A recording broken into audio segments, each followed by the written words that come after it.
I said, you know what the deal is. We come with the realness. Right, synced up, baby. We are good. Welcome back, guys, to the Two Wins podcast. Hello, hello, hello. You're tuned in today to episode 2 of History's Nut Jobs, and we've got a good one today, Bill. We do indeed. We have got one of the beasts of history, which personally, I know we're on the badass scale. I think this one is going to score very decently on the badass scale. Yeah, there's no denying he's one of the greats. Very fearsome man. But before I start, I do just want to say that, again, I'm reading from a screen, so that's right in front of me. I will be looking there to refer to notes and stuff. Yeah. Yeah. We don't know this story off by heart, man. I mean, there's probably people out there that know everything about Genghis Khan. Virgins. But, Ken had to research this stuff. Yeah. And it wouldn't be fair on him to know of all this off the dome. That's not good for the mental, right? Storing all that information there about someone like Genghis Khan. Do you think that's good? Do you think researching it weren't enough for the mental? Right, calm down. All right. Calm down. Sorry. Don't want to scare everyone away. So, yeah, before I start, I want to say that researching this completely gave me a headache due to the amount of names and locations I couldn't pronounce. Obviously, being like near Asia, you've got all the Mongolian names, struggle to pronounce them. So I've simplified my research. It's also not as fun as the stories go, but I will include some facts at the end that I think will make this podcast that bit much better. But. What drink you got? Water. He's fair play. What you got? Oh, you're rocking Caribbean Crush. OG Caribbean Crush. OG. It's because I'm getting tattooed today, so get your glucose up. That's true. Helps. There's a tip for you. I'm also going to put a picture of my tattoo I'd just done yesterday. I'll show it here, but you can't really see it, so I'll put a picture as well. Proud of that one. I'm very proud of that one. Good. Because it's big as well. No, he did do a good job on that one. I'll give him his credit. Yeah. No, it didn't. That ain't the only drink I've got, though. I've actually got a full... These are the new things. I've been getting these every morning for some reason. They are quite good. I've had them before. Good. And another note, Genghis, which is actually pronounced Chinggis. Did you know that? Genghis, the real pronunciation is Chinggis. And that means universal ruler. And Khan is a title given to the rulers of Asia. So the name Genghis Khan or Genghis Khan is actually a title. It isn't actually his name. I mean, Khan's used in a lot. Like Yeah. Mortal Kombat. I swear that was that wrestler called the Great Khan or something, wasn't there? WWE. Are you kidding me? What about Amir Khan? Yeah, but I think that's Boxer. actually his name. Yeah, no, that is his name, but he was like insane, obviously. Glassjaw. Yeah. So we start off at the year 1162. Temujin is born in the grasslands, now known as Mongolia. He was said to be born with a blue birthmark on his hand, which at that time was a sign to the Mongolians that his purpose was to become a great leader one day. He is the son of Usige, a member of the royal Borjigin clan of the nomadic Mongol people. Temujin grew up with 3 brothers, Kasar, Hushian, and Temuji, 1 sister, Temulin, and 2 half-brothers, Berta and Belgite. Now remember the name Berta because that'll be important. Berta. I'm going to fly through this because it is... They liked the bees, didn't they? Berta and Belgator. Was it Belgator? No comment. Temujin's early life was difficult, which was common to nomads in Mongolia at that time. At age 9, his father arranged a marriage for him. Yeah, you heard that right. At age 9, his father arranged a marriage for him. That's the usual back then, really, isn't it? It's true, yeah. People had to age a lot quicker. Yeah. They didn't have as long of a life expectancy. It's very true. So his father arranged the marriage for him at age 9 and delivered him to the family of his future wife, Borte, who was from the tribe Congregad. Is that another bee? It's another bee. Temujin was told to live there, serving as the head of the household until the marriageable age of 12. So he had to wait till 12 till he was married. Oh, so At least there was some restrictions. Not enough. The rules back then was a bit fucked, as you'll Yeah. keep reading or seeing, listening. While heading home, his father ran into the neighbouring Tartars. The Tartars were lifelong Mongol enemies. So it's obviously not the best spot for Temujin's old man to be in because he's by himself on his Yeah. ones and he's bumped into his ops. Oh, Yeah. They then invited Temujin's father to a meal, a succulent Chinese meal. oh no. Temujin's father joined them, stupidly, and although I guess he had no choice because if he was to say no to him, then They they'd would have just you killed him. they'd have killed him. So he might as well go to the meal, hopefully live. And lo and behold, They poisoned him. that They poisoned his dad, and his dad died. weren't a.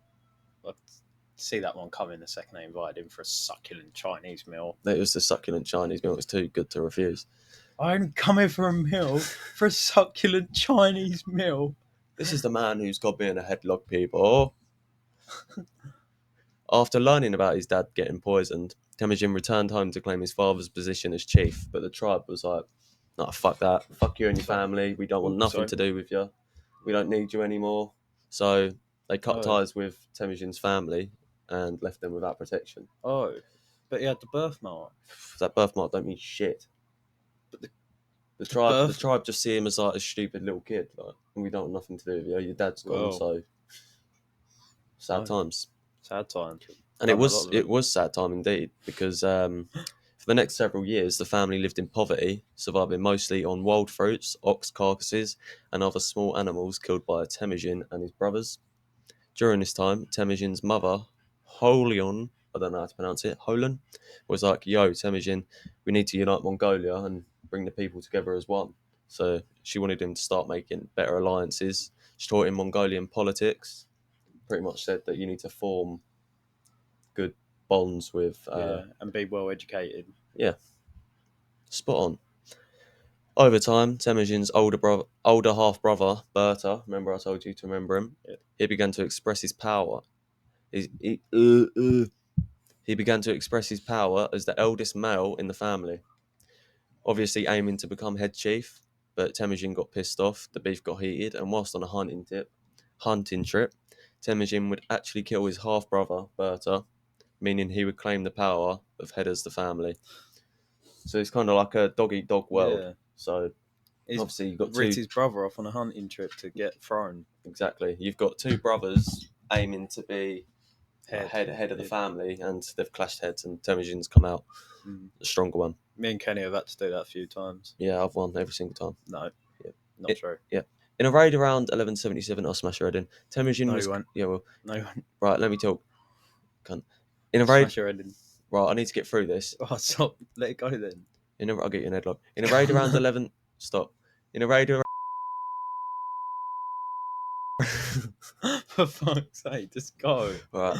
In a raid around 1177, Temujin was captured by his father's former clan, which are the ones who cut ties with him and said, "No, you're on your own." Temujin was enslaved, so they caught him, captured him, enslaved him, and he got humiliated by being shacked in stocks. You know what stocks are? Yeah, that's the things that you buy shares in. Yeah, I'll try and put a picture up I've edited of maybe building some stocks. Am I blending into this chair right now? You are. You just look like am I one with the chair? For people that are listening on the audio, Bill's wearing a hoodie that matching his chair. He's blended. Sorry, right. Karen. So yeah, he's enslaved. He's humiliated by being in wooden stocks, but he would later escape from capture after the help of a guard who felt terrible for Temujin, so he felt bad. Kind of helped him escape. He escaped at night by hiding next to a river. The escape earned Temujin a reputation which would create ties for when he would gain power. So escaping, he kind of picked up like a reputation for doing it. Like, oh my god, Temujin's such a badass. He killed his brother and escaped. Yeah. You heard about the new guy on the block? He fucking slashed up his brother and ran away from the ops. Yeah, he slashed up his brother to gain power and then ran away from the power that he would have gained. And he was posting Snapchats as well of his location saying, "Come find me." Really upset. Exactly. Temujin began his journey to power by offering himself as an ally to his father's blood brother, Togrul, who was a clan of the Karates. This relationship first started when Temujin's wife, Borte, was kidnapped by Merkits in around 1184. So they kidnapped So his wife. so far, his dad's been killed. He's killed his half brother, and now his wife's been kidnapped. Yeah. And to win her back, Temujin was like, "Yo, Togrul, you know you're my dad's blood brother. Well, I need your help. My girl's been nabbed up." And Togrul was like, "Sweet, say no more. I've got 20,000 warriors. I'll send your way." Like that. Yeah. Togrul also suggested that he should ask for the help of Temujin's childhood friend, Jamuka, who was Khan of his own tribe, Khan. Remember we said about him earlier. the Jadaran. That's what his Khan was of his own tribe. I wasn't going to put it in here, but I feel like I kind of want to add it because it's like a funny story that goes along with it. So Temujin and his wife Borte, they obviously, when he finally got his wife back, which I'll talk about in a minute, she gave birth to her first kid, and everyone was like, "Temujin, that's not your kid." And then he was like, "What do you mean?" And they was like, "Well, she got captured. She's obviously been beeped, Yeah. and that's not your kid." And Temujin kind of knew it, but he still brought the kid up as his own. Fair But I play. didn't include that in it. Fair play. I know.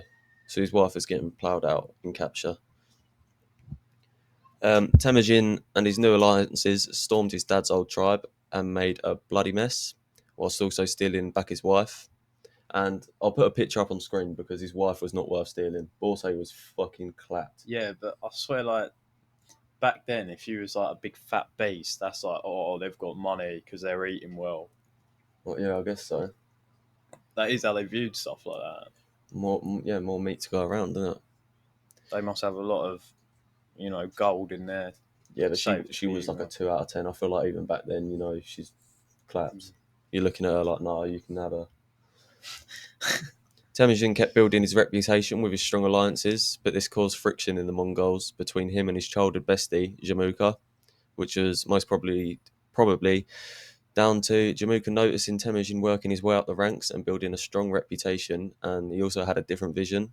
So he's got a kid now as well. Yeah, I didn't include his kid because yeah. And Jamuka and Temujin drifted apart in their friendship. They both began setting their sights on power, and they soon became rivals. This was because Jamuka kind of preferred like the traditional Mongolian way of dealing with things. Like when you select people to be in your clan or your tribe, you go off who has the most power and what their reputation's like. But Genghis Khan or Temujin, he noticed that you could be poor and you could still be a good warrior. So he just wanted, if you were skilled, he'd select you no matter what your background is, which I think is pretty cool. Fair play. Give everyone a good chance. And obviously that kind of clashed them too because they didn't like what each other was doing. Temujin began rising to power. Sorry, the dog's crying. Dog crying. Dog crying. So Temujin began rising to power, and in 1186, Temujin was elected Khan of the Mongols. So I guess at this point he's called Temujin Khan because he hasn't gained the Genghis title yet. Oh yeah. I'll now start calling Temujin Khan. Sorry if it's confusing. I think it just kind of helps It's stick also into where easier he to is. say Khan than Temujin. Exactly. Jamuka was so pissed off at the news of Khan becoming elected as Khan of the Mongols that he assembled 30,000 men and charged from the north in an attempt to flank his position. That is a lot of crying going on. Just carry on. The two forces were evenly matched, but Khan's side took a bit more damage than Jamuka's side did. Khan was forced to retreat near the Onan River. But although Jamuka took the W, his harsh treatment of captives disgusted his allies so much that he actually supported Khan's side, even though they lost.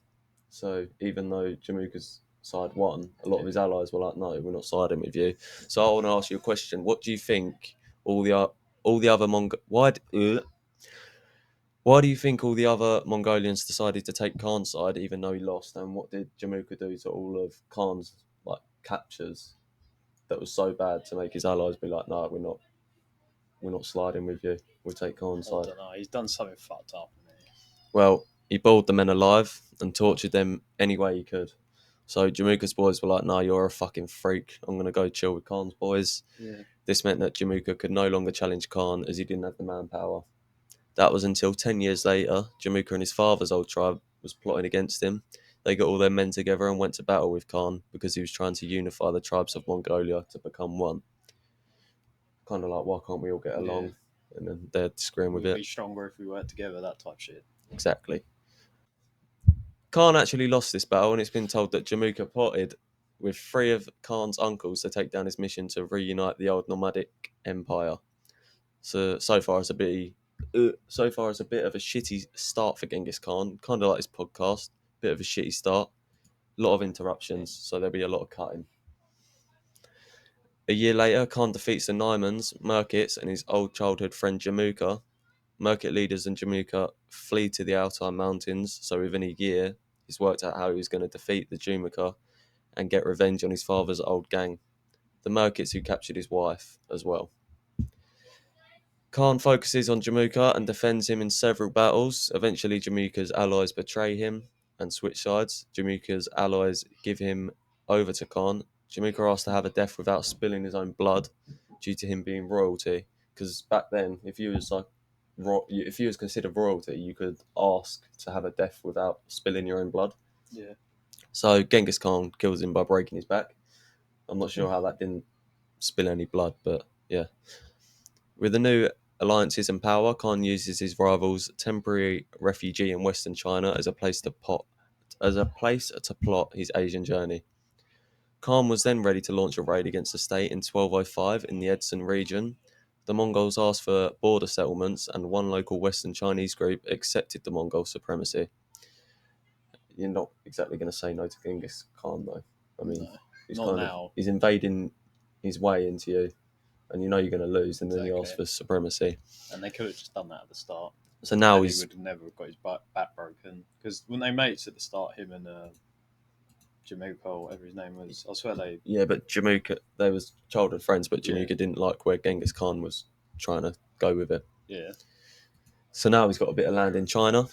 3 years later, chief shaman of the Mongols, Kogachu, bestows upon Genghis the title of Genghis Khan, universal ruler of the Mongol Empire at a sacred mountain of the Mongols. So now he's got his well-known title as Genghis Khan. The Genghis Khan we know. Yeah. In 1209, Genghis started a larger campaign to make Western China submit themselves to his reign, and it started off very smoothly for him. After defeating a Tangu army led by Cao Ling Hu outside Wuhai, Genghis captured the city and pushed along the Yellow River. So he's kind of storming his way through Asia at this point, or China. He then defeated several cities and powered through the capital, Yinchuan, which held a well-fortified population of 150,000. That is insane for them times. Yeah. 100 to have 150k in a place. That is actually... It's concerning. Yeah, that is a lot. So, still threatened by the Mongols and receiving no relief from the Jin dynasty, the capital agreed to submit to Genghis' Mongol rule, and the emperor even demonstrated his loyalty by giving his daughter, Shaka, in a marriage to Genghis and paying a tribute of camels, falcons, and much more random shit. So he backed it up real quick and was like, oh shit, I'm sorry. He completely melted, so he obviously realised the power that Genghis Khan had, and he wanted to be up his arse that much that he actually provided him with gifts. Here's my daughter. Yeah. We forgot about that part. Take the daughter. We're now in 1211. The Battle of Wild Fox Ridge has begun. This battle was majorly decisive and was fought between the Mongol Empire and the Jin dynasty. The battle was fought between August and October in northwest China. The Mongols completely destroyed the Chinese, which allowed them to overrun and conquer the northern part of China. This is also what started the downfall of the Jin dynasty. Now another battle, this time in Beijing, 1215. The Mongols took on the Jurchen Jin dynasty, who controlled northern China. The Mongols obviously won and continued their quest of China. The battle for Beijing was long and tiresome, but the Mongols proved to be more powerful as they took over the city, massacring everyone who lived there. So that's important to know. Every time they kind of raided someone, they would just massacre. Just kill everyone. Yeah. Unless they'd surrender themselves. This forced Jin Emperor Zhang, that's actually his name, to move his capital south to Kaifeng and open the Yellow River Valley to further openings for the Mongols to force their way into. So he's kind of melting and he's now pushing he's back. helping them get through to other places. Yeah, because He's like, I'll just take what's left of my place. You just go and fuck someone else's. exactly. So he's left openings for Khan to kind of seep into. Although the emperor's move of caving was completely pointless, this also fell to the Mongols after a siege in 1232. So the birthmark is currently proven right. Yeah. So they've obviously the Jin Emperor Zhaozong, he's moved all his gang over to Kaifeng, but that was fucking pointless because the Mongols have stormed in there and taken that as well. In 1218, Genghis Khan set his Subutai alliances and good friend Zhib to deal with the Kara Kitai threat. I don't know if I'm pronouncing that right. Kara Kitai? I think so. Karikatai threat. That'll do. And also sending more of his Mongolian army to campaign against the Merkits. The two armies travelled alongside each other and through the Altai and Tarbagete mountains until arriving at Al-Malik. So that you know what I mean now about pronouncing stuff, because it's fucking hard work and my brain just gets frazzled reading it. That's probably why I'm not really reading it out the best. At that point, Jeeb and Subutai turned southwest, destroying the Merkis and protecting the flank against the sudden attacks of Khwarazm. And this is pretty sick because at this point you've got Genghis Khan and his alliances with Jeeb and Subutai. Jeeb decides to go one way, and Genghis Khan decides to go the other with all their troops. And And are they still nice to each other? Or? Yeah, they're very nice to each other. And also remember the name Jeeb because there's a fun fact at the end that's quite interesting. I won't go into it too much, but Jeeb, he obviously went the other way to Genghis Khan, and he went on a fucking rampage and he killed an estimated 30,000 plus people. A group of hunters caught a rival leader and handed him over to the Mongols, who promptly beheaded him. The Mongols fully conquered the former land of the Kara Khitans in 1220. Jeeb completed all tasks given to him, and his Mongolian gang was well underway of dominating their surrounding areas. So Khan's gone. Was just his own little group.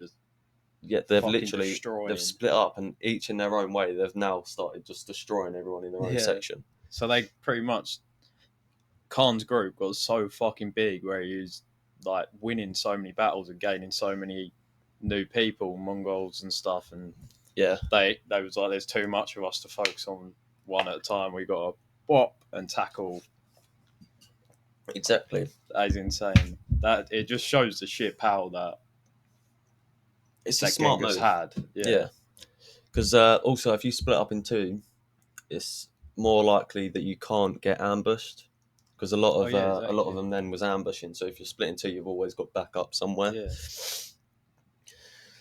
So the Mongols now had a firm outpost in Central Asia, directly bordering the Khwarazm Empire. Relations with the Khwarazms would quickly break down, leading to the Mongol invasion of that territory. It was not originally Genghis's intention to invade the Khwarezmid Empire, and according to records, Genghis Khan had originally sent the ruler to the Khwarezmid Empire a message. So he sent a message over to the Khwarezmid Empire saying, pretty much, well gone, mate, we're neighbours now, let's be friends. And he sent 450 Mongolians over to see if the ruler was a nice guy or not. Yeah. So Genghis gave him a chance. Yeah. The governor of Orchard didn't like that, and he had all 450 of the men killed. And after hearing the 450 Mongolians' deaths months later, Khan is pissed. Genghis Khan is pissed. He's fucking fuming. And he's used the incident as motivation for an invasion. Yeah, rightly so. Yeah. The Mongol invasion of Central Asia would demolish the Khwarezmid Empire, along with the massacre of much of the civilian population of the region. He got his satisfaction back. Yeah, he's like, you kill 450 of my men, I'll fucking kill 4,000 of yours. According to Juvenal, the Mongols ordered only one round of slaughter in Khwarezm, but slaughtered nearly all of the people in the cities. This earned the Mongols' reputation for being bloodthirsty warriors, and that would stay with them for the continuity of their journey. Because when you think of Mongolians, you do just think raiding, slaughtering everything in your path. Or do you? What do you think? Mongolians, I think of them fuckers that live in the jungle. Really, I'm not gonna lie. Like, I can't think of nowadays Yeah. Mongolian people, and they just people that swing about in the jungle like Tarzan and live all I without think so. electric and stuff. I think What does? I think Shavkat Can you type Rachmanov. in? I want to. Can you type in 2023 Mongolian? Well, Shavkat Rachmanov's Mongolian. Families I know stem what back. Shavkat looks like. Yeah, he's Mongolian.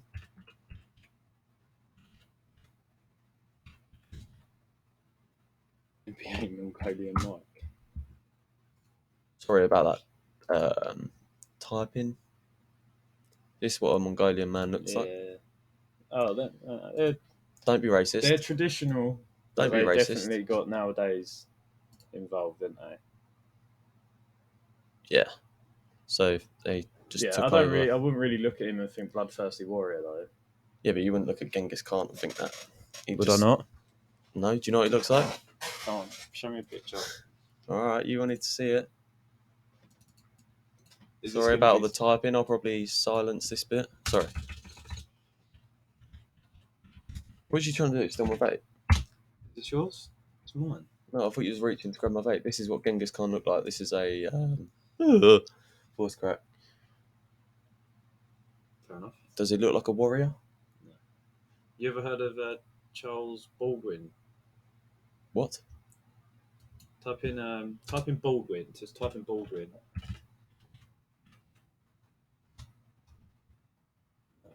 Alec Baldwin, the man who No, fucking not shot that. someone. Wait, where is his podcast going? Sorry.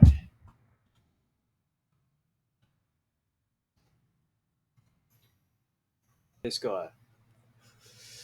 Ken, he will score fucking high on your badass scale. So, just a really quick summary. Baldwin the fifth, IV, fourth. Baldwin sixth. He pretty much he believed in Christianity, and was pretty much Egypt were trying to push off Christianity for Muslim for whatever they believed in, and their religions were butting.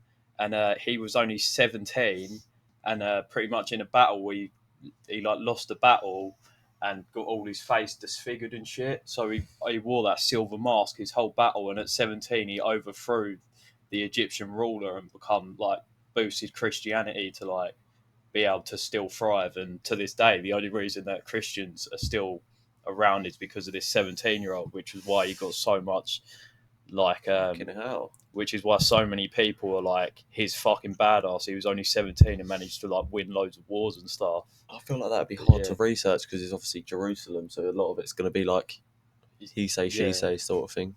But no, he's fucking cool. If I ever found a proper decent tattoo artist, I'd love to have something like his face on me, because that's got a story to it. It's cool.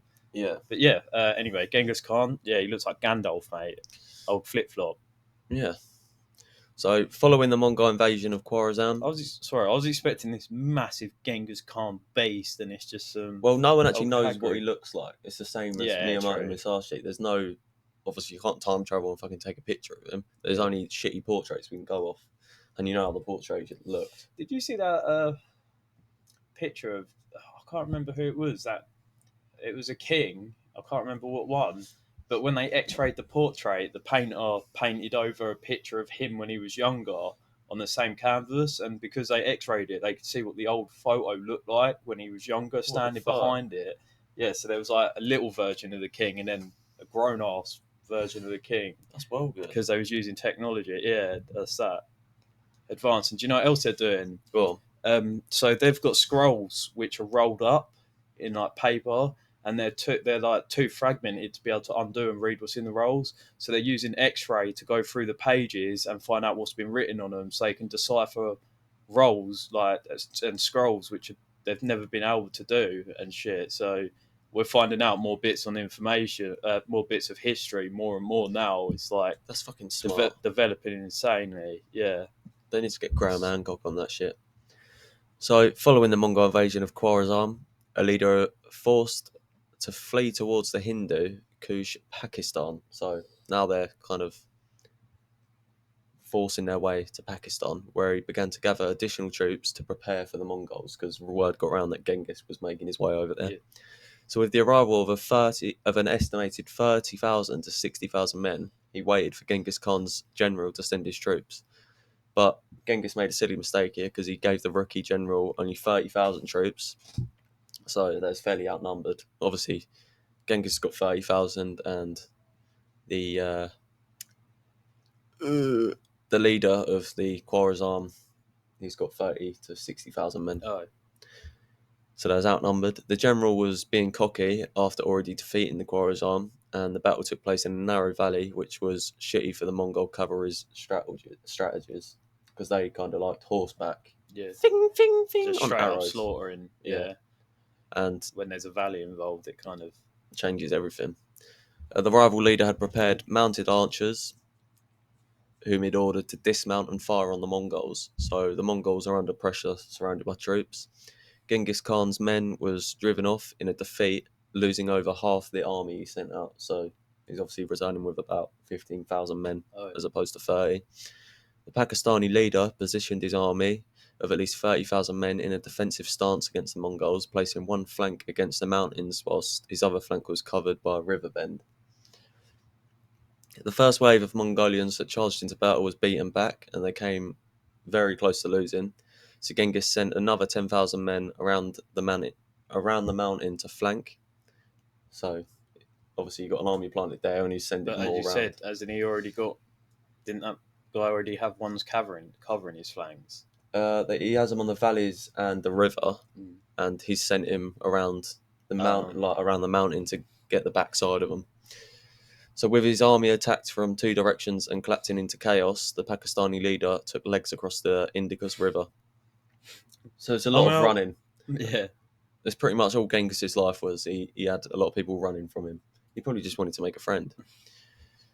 The Mongols made their first appearance in the Georgian possessions early in the fall of 2020. 1220, when approximately 20,000 Mongols led by Subutai and Jeeb pursued the ousted Shah Muhammad II of the Khwarezmian dynasty to the Caspian Sea. I'm shit at pronouncing these, and it just makes me jumble my words up. With the consent of Genghis Khan, the two Mongol generals started their mission. They thrust into Armenia and defeated an estimated 12,000 Georgians, and the Armenians, commanded by King George VI of Georgia and his commander-in-chief of the Battle of Kunan on the Kotman River. George was severely wounded in the chest at this point. Though under the rule of the Mongols, the Tangu dynasty of China refused to give military support to the battle against the Khwarazm dynasty. So Genghis has gone to war and he's expecting people to help him. Yeah, and the Chinese, a section of China are like, well, we're not going to kind of help you. So that obviously pissed him off. So Genghis is like, well, what the fuck? I literally own them and they're not supporting me. And he gets so pissed off, he storms back to China and begins destroying the Tangu dynasty. And after victory, he orders the execution of the Tanguts, putting an end to them. Genghis ordered his generals to systematically destroy cities and villages. 1227, Genghis Khan dies. The exact cause of his death remains a mystery, but it is assumed that he was killed in action against the Western China. Although another story goes, according to the Secret History of the Mongols, cut that. According to the... Wait, why am I reading from the air again? After he died, his body was returned to Mongolia and presumably to his birthplace in Kenti Imag, where many assumed he is buried somewhere close to the Onan River and Birken-Kaldon Mountain. According to the legend, the funeral escort killed anyone and anything across their path to conceal where he was finally buried. And back then it was quite common for people of importance to bury themselves next to a river and then have people carve or manipulate the water going over the body so that his remains can never be found. Yeah. Quite smart.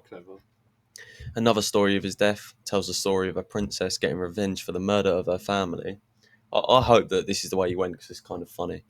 She is told to have cut Khan's balls off, so he wouldn't be able to bleep her, which would lead to him losing blood, obviously, from his testes. And now it's time for the fun facts, the bit you've been looking forward to, because that, like I said, it's not as fucking fun as his story makes out. You just hear the fun facts and you assume. I know that, and he's supposed to be a serial beeper. Beeper. Well, Yes. I'll get into that because there is a fun fact. So here we go. Into Number one. facts. Into the facts. Genghis Khan's most trusted generals were rival enemies, and on one occasion, Genghis was in battle and nearly shot by an arrow off his horse. He captured all of the rival troops he was against and demanded to know who it was that nearly killed him. And a brave man stood up and claimed it was him. Genghis was so impressed that he made him officer of his army, and he later got the nickname Jeeb. So you know that man he went on the fucking rampage. Yeah. That was Jeeb. That's And that relates back to the very start when you said he believed no matter how poor you was or what you was, you could be an excellent ruler, and he just proved it. exactly. So the man nearly killed him, and I find it fucked that Jeeb was the one that actually went on, like, he played a key part in Yeah. helping Khan. And straight up, he was like, "Yeah, I did." Yeah. Whilst it's impossible to know for sure how many people died during the Mongol conquest, many historians put the number at somewhere around 40 million. So he wiped out nearly, or estimated 40 million people. Didn't the ozone layer actually get? Apparently, I don't know if this is true, but apparently the ozone layer, or is it the ozone layer, or something to do with the air, got really fucked because of the amount of bodies that he was burning. It like That's kind of like a rumor. I did try and research it, but there Yeah. wasn't anything factual, so I didn't include it. Stats from the Middle Ages show that the population of China plummeted by tens of millions during Khan's lifetime, and scholars estimate that may have killed nearly 75% of modern-day Iran's population during his war with the Khwarezmid Empire. So that was just in one war. He's killed 75% of Iran's population, or modern-day population. The Mongols' attacks may have reduced the entire world population by as much as 11%. That's a big fucking that number. is insane. 11% of the world. Genghis Khan started one of the first worldwide postal systems, which played a key part in how the Mongolians communicated. So he started like post. Mate. Pretty smart. The Soviet Union tried to delete Genghis Khan from history by removing him from school history books and also banning people from saying his name. This was probably from humiliation because they're quite like a prided union, aren't they? The Mongol Empire went on to become the largest empire in history, stretching from the Pacific Ocean to Eastern Europe. As well as modern-day Mongolia, Khan's empire included most of China, Korea, Pakistan, Iran, Iraq, Turkey, Afghanistan, Moldova, Kazakhstan, Armenia, Georgia, Turkmenistan, Kuwait, Kyrgyzstan, Tajikistan, Uzbekistan, and some other parts of Russia. So he's pretty much got all the stans. All over. He's got the stans in his collection. Genghis Khan believed that the strength of a man was defined by the children he left behind. He rewarded his soldiers by letting them bleep any woman they found. Around 8% of men from Asia are apparently his descendants, although research shows 1 in 200 people in the world today may be his descendants. So as a reward, he's letting his soldiers any woman. Fucked up. At the Battle of Lenzhnika, the Mongols were said to have counted the number of dead European foes by cutting their right ear off every enemy corpse they killed. So the severed ears reportedly filled 9 large sacks. So they needed like a way of working out how many people they killed, and the quickest way to do that, chop the ear off. And then just have 9 big old sack. Yeah. Cook them up. Khan's armies have slaughtered this is quite interesting. Khan's armies have slaughtered more people than Joseph Stalin and Adolf Hitler combined. Oh, and Stalin's supposed to have a massive death toll. Yeah. His military campaigns sometimes involved eliminating entire cities' populations. And that about wraps it up. I'm sweating my nut off. I don't know about you. But what did you think about it? Because I personally thought I was really interested going into it. You hear all the facts that go around, and people say like, something like 40% of all Asians are supposed to be direct descent, and he made the ozone layer get fucked because he burnt Camera's cut out. because Sorry. he burnt so many people, blah blah blah. But really, yeah, he was like he. It's not so much him being the badass, more the power he's got behind him, Yeah. the way he's been able to manipulate Well, he's a manipulate his strategist. army. Yeah, so I guess he does score high on the badass scale because he can definitely get numbers together to overthrow stuff. Oh yeah. But I think if it was him going against I don't know, anyone else, maybe he wouldn't do so good himself. Well, back then he probably would have. Although Would- he did try. I think I forgot there was a country. I think it might be Sweden or someone. Yeah, He did try to invade them, and it wasn't working out for him at all. yeah. I mean, fair play to him. He was a really fucking good ruler. Yeah. But yeah, I don't know. I just don't think it's as cool as people make out. And I did want to make this episode quite not fun but entertaining. But obviously, you got to include the history of what happened in his life, He and was that a just isn't fucking fun. beast. Oh, on the badass scale, what did we give? What was his name? What can I Miyamoto Musashi. Yeah, what You're did not. we give him?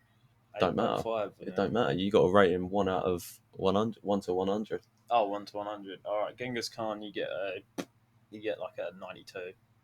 So this is what the scale's looking like now. Only Miyamoto Musashi and Genghis Khan. Miyamoto, he's like badass. If it was not the whole legacy they've left behind and them as an individual person, Miyamoto's 10 out of 10 compared to Genghis Khan, because of like it's literally one-on-one combat Miyamoto was proving, whereas in Genghis Khan is a whole army going against. I know I shouldn't compare the two, but I'll just like, this is how I'm rating the badass scale. He was a better strategist. Yeah, I'd say. he was a better strategist, and he fucking killed what? How many million was it? Did you say? I believe it was an estimated. Let me find it. It was an estimated 40 million. 40 million. Yeah, 11% of the world's population. Yeah, that at the time. That is badass. So that's it for Genghis Khan. It's Sorry not if in it a was a good way. boring one. Badass, not in a good way. Yeah, I wanted to include obviously the fun facts at the end, make it sound a bit better. Maybe make a little TikTok clip out of it. It's the best. Genghis Khan was definitely the next one that had to come, wasn't it? You couldn't do anyone else. But now Genghis Khan is out of the way. I've got. It's going to be a fun one. I won't say too much. A woman by the name of Xing Shi. She was a Asian pirate, and that's all I'm going to say. Just a teaser. Arr. And this next one, it will actually be quite fun. Whereas this one is kind of a lot of names I can't pronounce, a lot of locations I can't pronounce, and it's hard to follow and read at the same time. The research wasn't fun.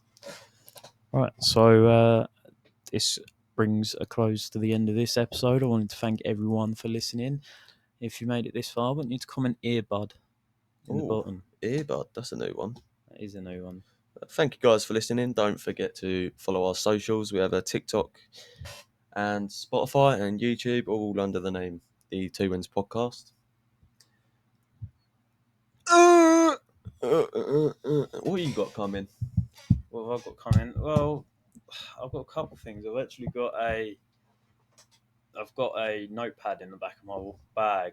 Oh yeah, with loads and loads of ideas I've got written in there, so I'm going to select one out. I didn't know you could write. This is where the podcast ends. See you later, guys.